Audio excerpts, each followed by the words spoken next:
ભાવનગર શહેરના મેઇન બજારમાં મોટા ફળિયા વિસ્તારમાં આવેલ કટલેરીની દુકાનમાં વિકરાળ આગ લાગી। ભાવનગર શહેર મોટા ફળિયા વિસ્તારમાં આવેલ મેઇન બજાર રોડ પર આવેલ કટલેરીની દુકાનમાં અચાનક વિકરાળ આગ લાગી હતી, જેથી દુકાનમાં રહેલ સામાન બળીને ખાખ થઈ જવા પામ્યો હતો। આ ઘટનામાં ફાયર બ્રિગેડે સ્થળ પર દોડી જઈ આગ પર કાબૂ મેળવવાનો પ્રયાસ હાથ ધર્યો હતો।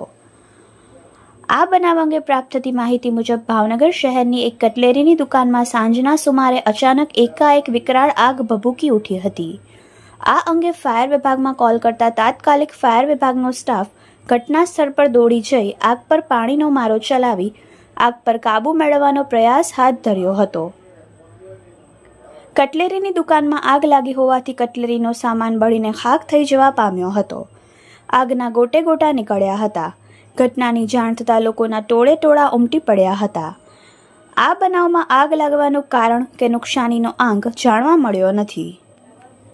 Reporter Shailesh Raval, Yashvi Gujarat news, Bhavnagar.